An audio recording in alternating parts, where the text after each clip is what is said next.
You're now listening to the Tax Smart REI podcast, the number one tax podcast for real estate investors.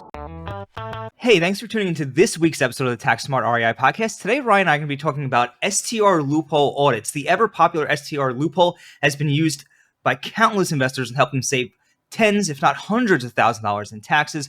But there are some things you want to watch out because the IRS does get things wrong. So today, we're going to be going through some of the arguments that the IRS is making and how to counter them. All right, so with that said, we're going to dive right into all of that in just 1 minute. Hey, are you ready to maximize returns and eliminate busy work? Stessa is the number one rated accounting app for landlords designed to help you streamline operations and automate accounting so you can spend more time growing and optimizing your portfolio. That's why investors like you have moved on from QuickBooks and Excel to Stessa. The Stessa platform includes automated bookkeeping, a full suite of accounting reports, best-in-class tenant screening, a comprehensive tax package, a free online rent collection, high APY banking, and a top-rated mobile app, and much more. Investors using Stessa are reporting on saving on average up to $4,000 in over 100 hours of valuable time every year. Get started with a free account today and set up your properties in just minutes. You can create a free account by going to www.stessa.com. Again, it's www.stessa.com to set up your free account and start managing your portfolio more effectively and with less effort today. All right, so we're back. And the first thing we have to discuss before we dive into all these IRS arguments and their counterpoints is that if you ever do get audited, and audits do happen, it's part of the game. Sometimes you're going to get audited. It's okay. The first thing you want to do is make sure you open up the envelope timely, look at it and see when the date is due on that, okay, on that audit notice, okay? Because I can't tell you how many times I've had clients or prospective clients come to me when they received, the notice, 20 days ago and it's due in 10 days from now or due 2 days. I had this one client literally send me the notice like 2 days before it was due, and they're like, what do I do? So first things first, recognize the importance of responding to these notices in a timely manner. The second thing is you're going to want to work with a professional and not go it alone. And Ryan, why might someone want to do something like that? Part of it, I think, is making sure that you actually are saying the right things back to them. It's not only kind of what's said, whether that's on a phone call, in an interview, an email, something like that. But number two, as far as like documentation. And so as we start talking about things like the short-term rental loophole, a lot of this is about documentation, and all of it is with the IRS. And that's just a broad comment to make and remind people of when you're being audited, the burden of proof is on you. Whereas in a criminal court case, like the burden of proof is on the prosecutor to say, hey, this person is guilty of X thing, whatever the crime is. So just always remember documentation is so important, and how you're being portrayed to an agent, and or if it goes beyond an agent and goes to court, how you're then being kind of shown or illustrated to the judge who's maybe looking over the notes from the agent. So a lot of this is perception of, hey, are you a good, abiding, outstanding citizen? And are you well documented of these things? You've met this, you seem like a good person, a trustworthy person. We want to make sure that documentation and things that are said are all appropriate for you. So who's going to be best for that? Usually someone who actually understands really well something that's so complex like these tax strategies. Absolutely. Yeah, 100%. Because again, kind of going back to the notice thing a little bit, you don't know how many times that people have came to us in the middle of an audit and they've already provided a lot of information to the IRS or to the authorities. In one case, it was a New York State audit, but whatever. The point is, you want to be very careful what information you do provide and don't provide. And that's where the professionals are going to guide you. Okay, they're going to guide you into making sure you say the right things and you don't say the wrong things. And that's how you're going to put yourself in the best position to win an audit. All right, so we're about to run through the top 3 arguments we've been seeing from the IRS regarding STR audits and how to counter them. The first argument that they seem to be making these days is that you must be a real estate professional or qualify for reps to claim the losses from your short-term rentals. Ryan, would you mind kind of walking us through what that argument is? Yeah, it's primarily around real estate professional status. Reps, as we commonly call it here, really only applies to rental properties. And I'm kind of using my air quotes here because at the end of the day, we've got regulation section. I'll say this out loud for you tax nerds, 1.469-1TE3 double I cap A. So for those of you who want to go back and look at that, that regulation basically says if the rental has an average rental period of 7 days or less, it's actually not a rental activity.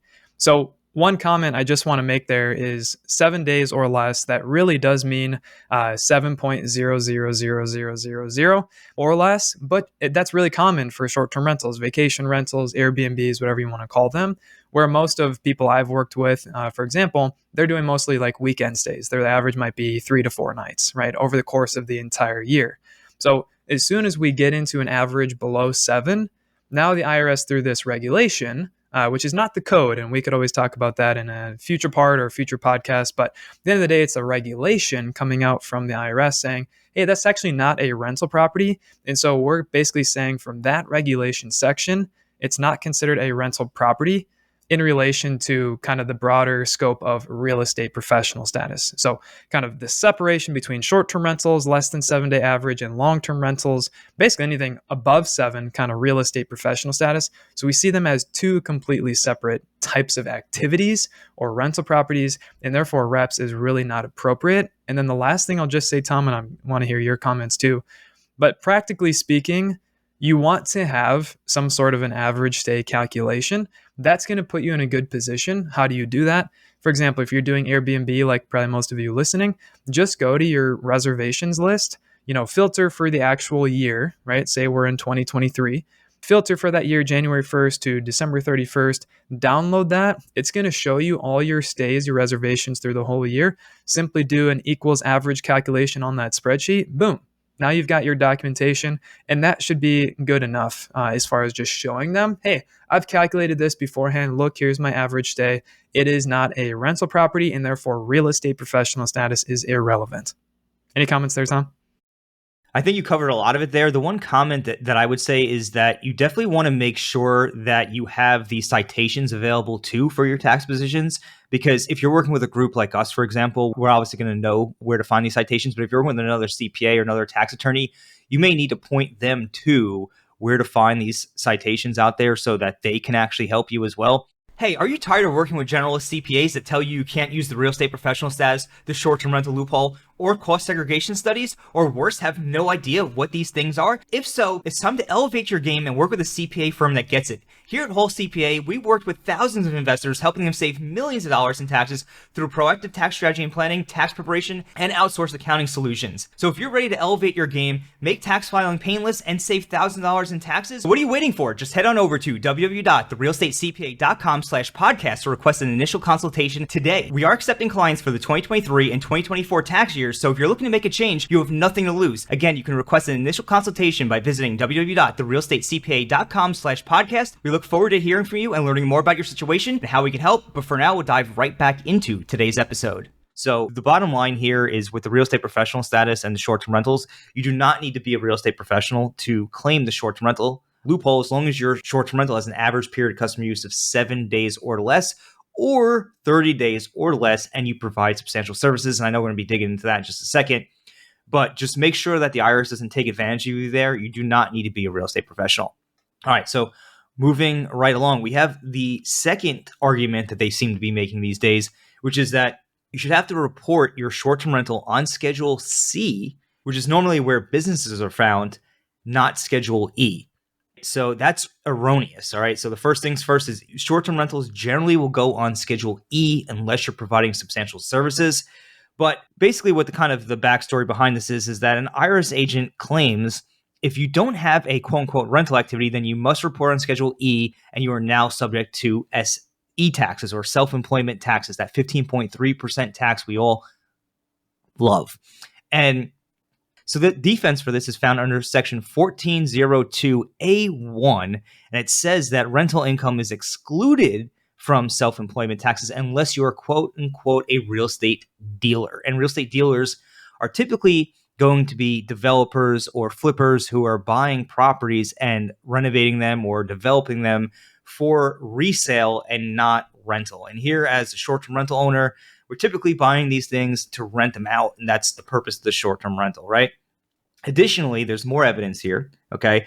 There's a CCA that says whether an activity is a quote-unquote rental activity under Section 469C2 is not determinative of whether or not the exclusion under Section 1402A1 applies. Effectively, this means that because the quote-unquote rental activity under Section 469 does not automatically make it subject to self-employment taxes. Okay. Where you will run into the self-employment taxes with short-term rentals is if you are providing substantial services, which are hotel-like services, such as daily cleaning, meals, so on and so forth. Ryan, did I forget anything here? Did I miss anything? No, and that's a good point. So commonly you will see hotels going on to something like a Schedule C or kind of an ordinary business type activity, not generally a Schedule E type activity, because it's normal for that business type to actually provide substantial services. Like you said, the daily cleaning, maybe meals or like morning breakfast, things like that. That's way above and beyond just providing a place to sleep, right? A toilet, a shower, and a bed, right? That's way above and beyond. And that's part of kind of the experience that you expect. Whereas a lot of these short-term rentals, sure, they might provide you like, a kayak that you guys can use or, various things that you can use, but it's not that someone is going kind of above and beyond to continue to kind of service you along the way and provide these, like it says, substantial other services other than here's your place to sleep. So absolutely big distinction there. Just because it's a vacation rental, have average stay, say 7 days or less, doesn't automatically mean it's a Schedule C. That's going to be subject to self-employment or FICA tax. Yeah, and what's really interesting, and every time I look at Schedule E, I notice this, it's like it just screams at me, is that one of the boxes you could check for the type of property that you have on Schedule E is short-term rental, okay? So that just kind of adds some more credence to this, and that in a simple world, that would be enough proof, but we know that's not enough proof. That's why you need to have these citations. We mentioned them here. So now there's the last one left that we have for today, and that's going to be material participation, Ryan. Yeah, so it seems that their third main argument here is that in order to hit the 500-hour test, right, we've got 7 material participation test options, one of them being the 500-hour test. They're basically saying that you or the spouse must hit the 500-hour test. Basically, they're saying like you can't combine them even if you're married, right? And so the defense that you have is actually yet another regulation, again, not code, but regulation, section 1.469-5, capital T, lowercase I, 1. And that's the actual 500-hour test and includes that term individual, okay? And then on top of that, you've got another regulation, section 1.469-5TF3, says any participation of such person's spouse shall be treated as participation of such person. Again, kind of sounds like we're combining the two together. And then lastly, we've got section 469H5, which says, in determining whether a taxpayer materially participates, the participation of the spouse of the taxpayer shall be taken into account. So basically, if we've got a married couple, the term individual really means looking at both spouses as one person. So there's really 3 parts there as far as your defense to kind of show we're combining. Okay. And so there's more we could say there for sure. But at the end of the day, we've been saying you can combine, I think, from the beginning, because it's really clear here, just even in the code, not even having to go find, regulation sections and whatever. You've got 469H5, super basic, and we can combine if we're married. So keep that in mind. You don't have to meet them individually if you're married. Yeah, that's a good point. Also I could see, we haven't seen this yet, but I could imagine this happening, right? Because the 500-hour test, right? I could see the IRS saying that because you didn't meet the 500-hour test, you didn't materially participate. So you want to be aware of the material participation rules, all 7 tests, right? The 3 we normally talk about with short-term rentals, the 500-hour test, the 100 hours, and no one else spends more time than you, or you do everything yourself or between you and your spouse in the context here. So I want to be aware of those. You don't want to get tripped up on that if you see that, because I could see that coming up the pipeline, just given some of these. Because this last one, Ryan, me and Ryan were talking a little bit before the show, and I was shocked to see this one show up here, just because it's so blatant, not only in the code, like you said, but also in the regulations. That's a little surprising that the IRS does not know how this works, and it just makes me wonder who should be doing the audits. What I mean? Let me add one other thing too, because if we think back to real estate professional status, which is not what we're looking at, right? We kind of talked about that in the first argument, but in real estate professional status, that's 750 hours and more than half your time. That is a test where one spouse has to meet that all by themselves. So maybe that's part of the confusion, is that they're kind of extrapolating that to kind of any test. One spouse needs to meet it. But again, we're not even talking about reps, and that's only for that portion. It's not kind of that second step we talk about, which is material participation, this 500-hour test being one of those examples. So maybe that's a little bit of the confusion there. Yeah, no, absolutely. So the bottom line here for this one, on this third one, is that if you're married and you're filing a tax return with your spouse, you're going to be able to combine your hours for the purposes of material participation on your short-term rental, again, provided average stay of 7 days or less or 30 days or less with substantial services. So you just want to be on the lookout here for that.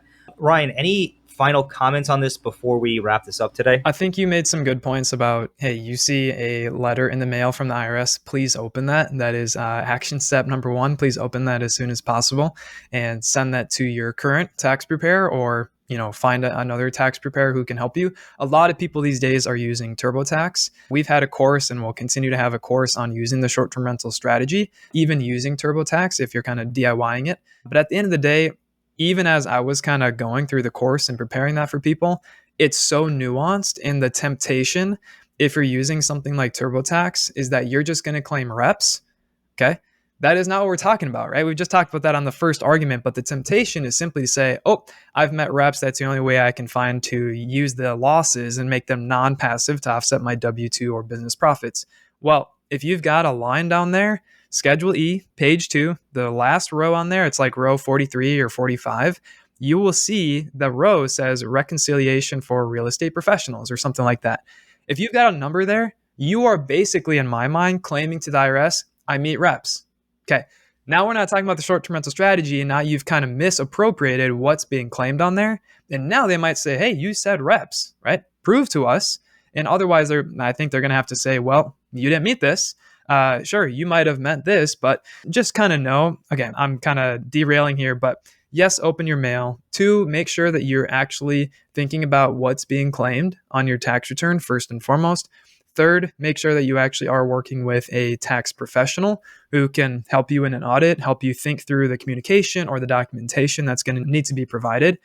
There's a lot to kind of be careful of here at the end of the day, and don't go at this alone, right? We're kind of seeing more of these pick up, which to me, even thinking back to a year ago, I wouldn't have been surprised, right? Airbnb has kind of been blowing up the vacation rental market. There's so many of these that I'm not surprised, right? Because of Airbnb, when it came out and how popular this has been, and COVID kind of made this kind of boom in the industry, I'm not surprised to see more of these are coming out, and primarily that people are not putting this appropriately on their tax return, or number 2, they maybe don't have the documentation they need to support their position. So yes, be careful, hire a firm, whether it's ours or not. Sure, it sounds self-serving.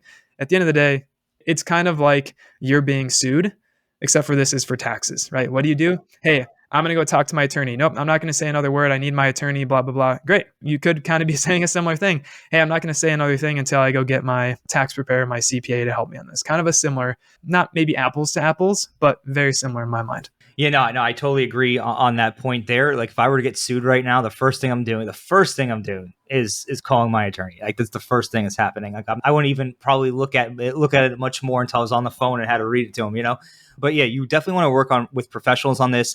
If you want to make sure you do this the right way the first time, we can certainly help you with that. There's many ways we could do it, through tax planning, through Tax Smart Insiders. And if you do get into an audit, we have helped people with audits before, and we're going to continue to do so. We know what we're talking about. We have all the citations, all the regulations, and we know what we're doing. So if you find yourself in an audit, or you just want to make sure you're getting it done the first time, then you can go ahead and head on over to www.therealestatecpa.com/podcast to go ahead and request an initial consultation with our team. We would love to learn more about your situation, what you have going on, and how we can help.